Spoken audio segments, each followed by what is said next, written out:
का सारथी। नमस्कार, आप देख रहे हैं के न्यूज। मैं हूं आपके साथ सुनी चौहान। कृषि ग्रामीण विकास जगी आस। प्रधानमंत्री नरेंद्र मोदी लगातार इस बात का जिक्र कर रहे हैं कि उनके लिए जातियां सिर्फ 4 हैं: गरीब, किसान, महिला और युवा।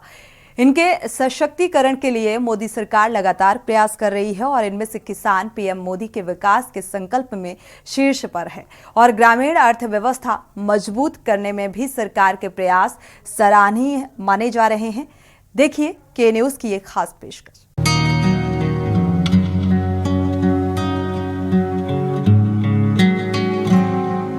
प्रधानमंत्री नरेंद्र मोदी के लिए किसान और ग्रामीण विकास प्राथमिकता में है। बता दें कि 2014 में नरेंद्र मोदी की सरकार के गठन के बाद से ही किसानों को सशक्त बनाने को लेकर पीएम के प्रयास शुरू हो गए थे।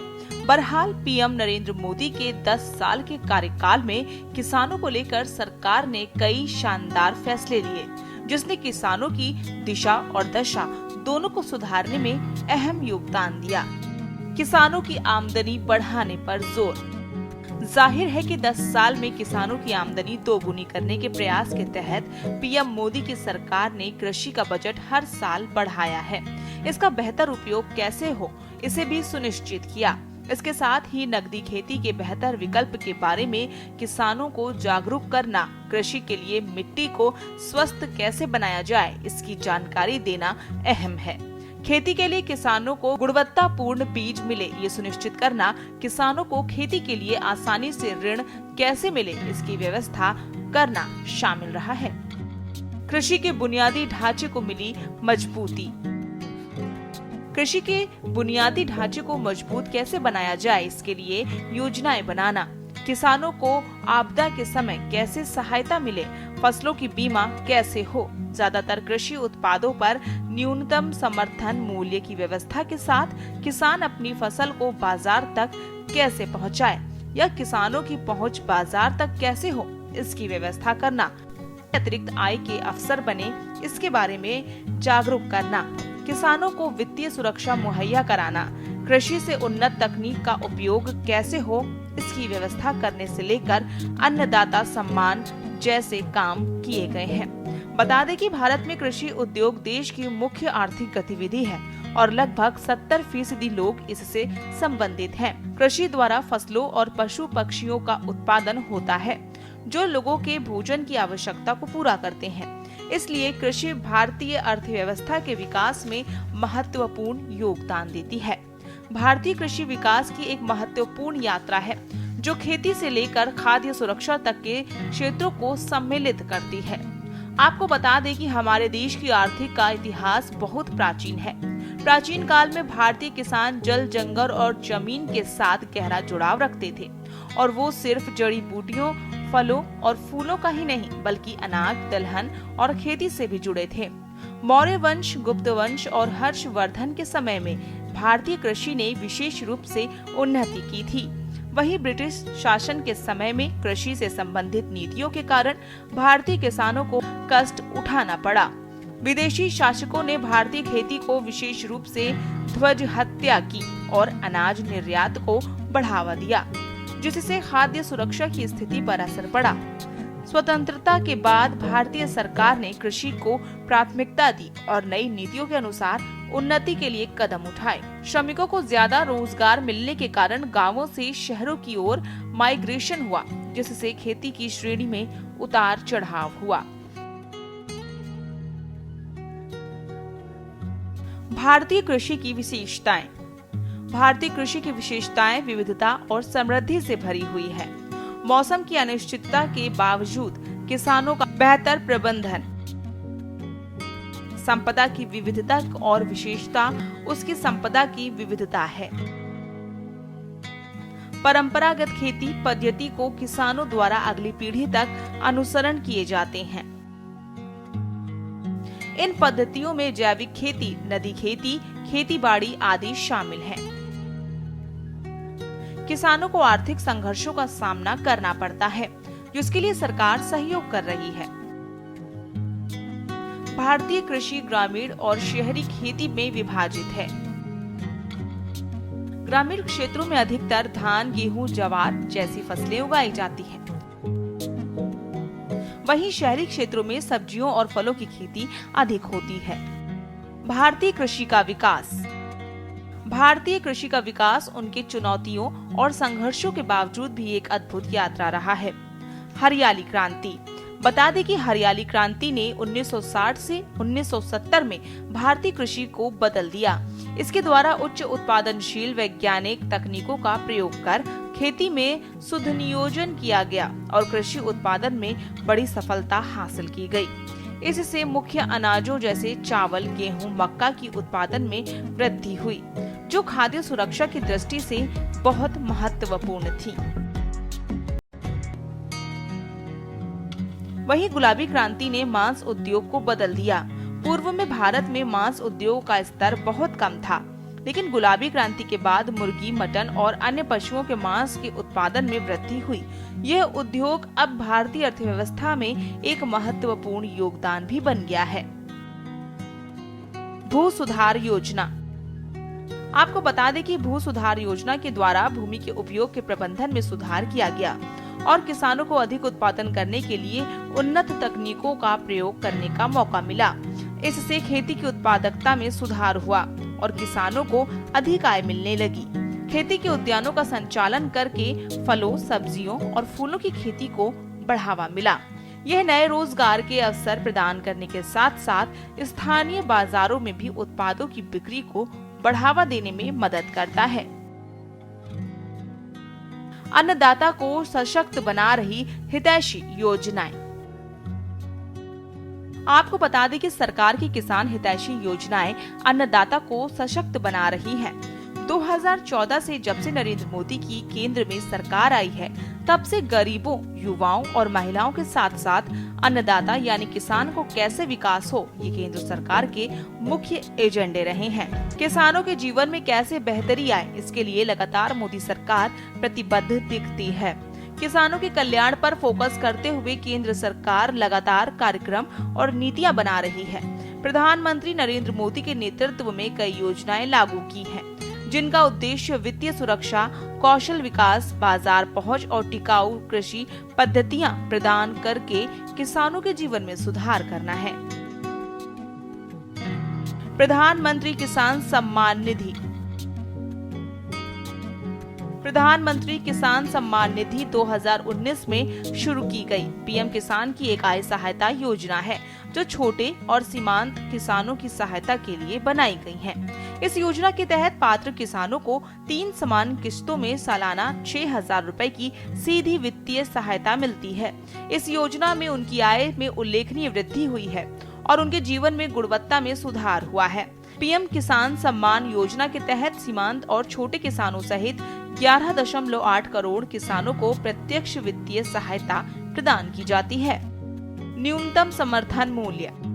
भारत सरकार कृषि लागत और मूल्य आयोग की सिफारिशों, राज्य सरकारों और संबंधित केंद्रीय मंत्रालयों, विभागों के विचारों के आधार पर 22 अनिवार्य कृषि फसलों के लिए न्यूनतम समर्थन मूल्य तय करती है। सरकार ने 2018 से 19 के अपने केंद्रीय बजट में एमएसपी को उत्पादन लागत के 1.5 गुना के स्तर पर रखने के पूर्व निर्धारित सिद्धांत की घोषणा की थी।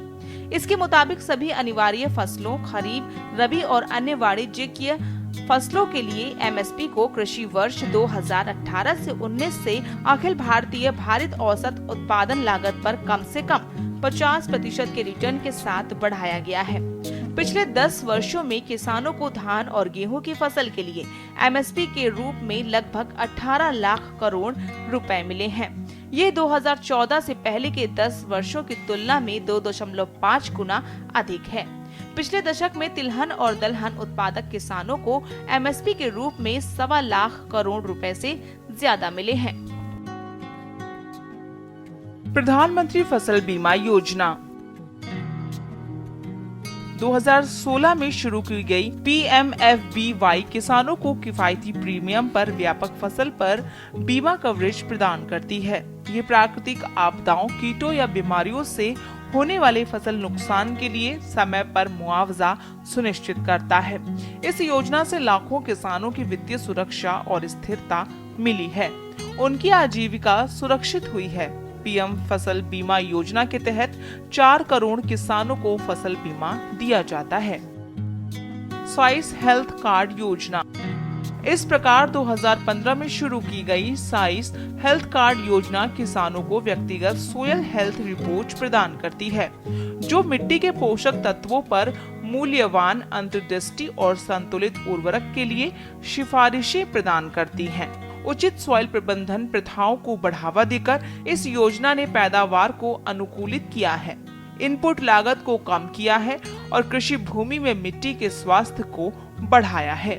2014-15 से देश भर में कुल 8,272 सॉइल प्रशिक्षण प्रयोगशालाएं स्थापित की गई हैं।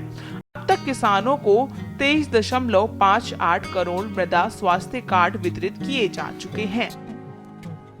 इलेक्ट्रॉनिक राष्ट्रीय कृषि बाजार। 2016 में लॉन्च किया गया ई नाम के इलेक्ट्रॉनिक ट्रेडिंग पोर्टल है, जो पूरे भारत में कृषि बाजारों को एकीकृत करता है।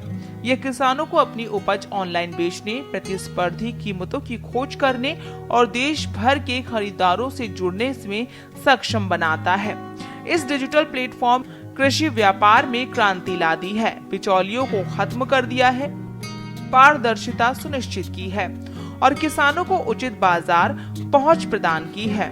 ई नाम ने 1361 मंडियों को एकीकृत किया है और 1.8 करोड़ किसानों को 3 लाख करोड़ रुपए की ट्रेडिंग मात्रा के साथ सेवाएं प्रदान कर रहा है। अब तक लगभग 8,000 किसान उत्पादक संगठन बनाए जा चुके हैं। प्रधानमंत्री किसान समृद्धि केंद्र। अगस्त 2022 के दौरान शुरू की गई उर्वरक विभाग की एक पहल है। एक ही छत के नीचे उचित मूल्य पर उर्वरक, बीज, कीटनाशक जैसे गुणवत्तापूर्ण कृषि इनपुट प्रदान करते हैं। यह मृदा परीक्षण सेवाएं भी प्रदान करता है। किसानों को उनकी कृषि प्रथाओं और उपज में सुधार के लिए सलाहकार सेवाएं प्रदान करता है। अब तक सरकार 1.75 लाख से अधिक प्रधानमंत्री किसान समृद्धि केंद्र स्थापित कर चुकी है। प्रधानमंत्री किसान संपदा योजना। प्रधानमंत्री किसान संपदा एक व्यापक योजना है। मेगा फूड पार्क, एकीकृत कोल्ड चेन और मूल्य संवर्धन अवसंरचना, खाद्य सुरक्षा और गुणवत्ता आश्वासन अवसंरचना जैसी योजनाएं शामिल हैं। कृषि प्रसंस्करण क्लस्टरों की प्रधानमंत्री किसान संपदा योजना से 38 लाख किसानों को लाभ हुआ है, तो 10 लाख रोजगार पैदा हुए हैं। एकत्रीकरण, आधुनिक भंडारण, कुशल आपूर्ति श्रृंखला, प्राथमिक माध्यमिक प्रसंस्करण और विपणन और ब्रांडिंग में किसानों का सहयोग। फसल कटाई के बाद गतिविधियों में निजी और सार्वजनिक निवेश को बढ़ावा दिया जा रहा है। प्रधानमंत्री कौशल विकास योजना। प्रधानमंत्री कौशल विकास योजना 2015 में शुरू की गई PMKVY को उद्देश्य किसान और ग्रामीण युवाओं को कौशल प्रशिक्षण प्रदान करना है। राष्ट्रीय कौशल विकास निगम द्वारा कार्यान्वित इस योजना ने 40 मिलियन से अधिक किसानों और ग्रामीणों युवाओं को आवश्यक कृषि कौशल के लैस करके उत्पादकता में सुधार और रोजगार के अवसर पैदा करते उन्हें सशक्त बनाया है। प्रधानमंत्री मत्स्य संपदा योजना। बता दें कि रुपए की अनुमानित निवेश पर भारत में मत्स्य पालन क्षेत्र के सतत और जिम्मेदार विकास के माध्यम से नीली क्रांति लाने की एक योजना है।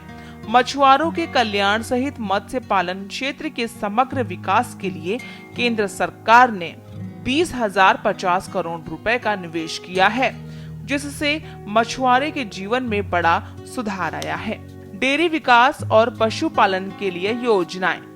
वहीं भारत दुनिया का सबसे बड़ा दूध उत्पादक है, लेकिन दुधारू पशुओं की उत्पादकता कम है। यह कार्यक्रम राष्ट्रीय गोकुल मिशन, राष्ट्रीय पशुधन मिशन और डेयरी प्रसंस्करण और पशुपालन जैसे मौजूदा योजनाओं को सशक्त करने के लिए बनाया गया है। पीएम स्वामित्व योजना। प्रधानमंत्री नरेंद्र मोदी के नेतृत्व वाली केंद्र सरकार ने पिछले 10 सालों में 2 बड़े काम किए हैं।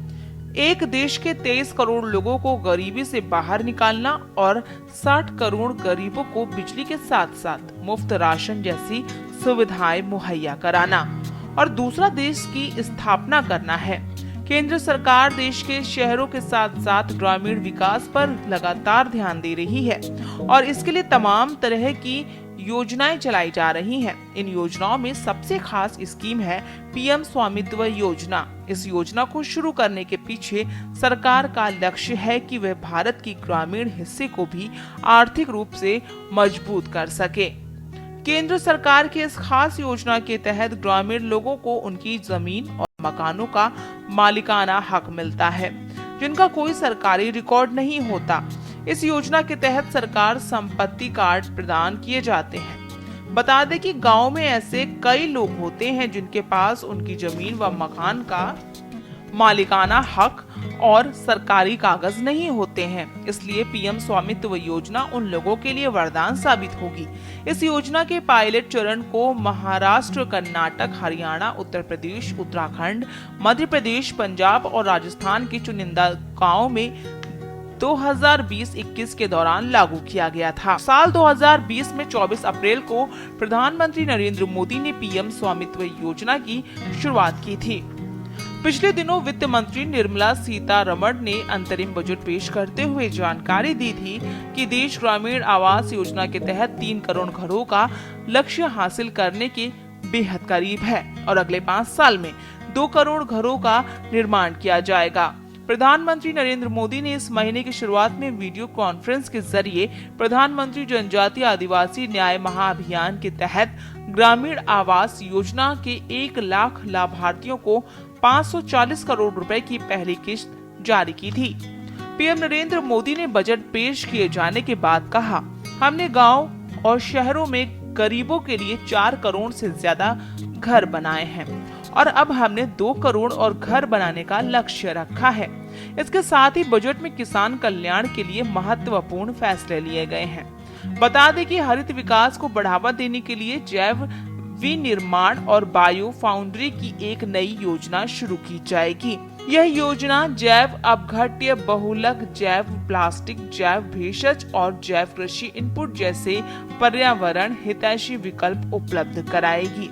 यह योजना आज के उपभोगकारी विनिर्माण, प्रतिमान और पुनर्सर्जनात्मक सिद्धांतों पर आधारित विनिर्माण प्रतिमान में रूपांतरित करने में भी मदद करेगी। स्पेशल डेस्क के न्यूज़ इंडिया। फिलहाल इस खास पेशकश में इतना ही। आगे खबरों के लिए आप देखते रहिए के न्यूज़ इंडिया। आप देख रहे हैं के न्यूज़, खबरों का सारथी।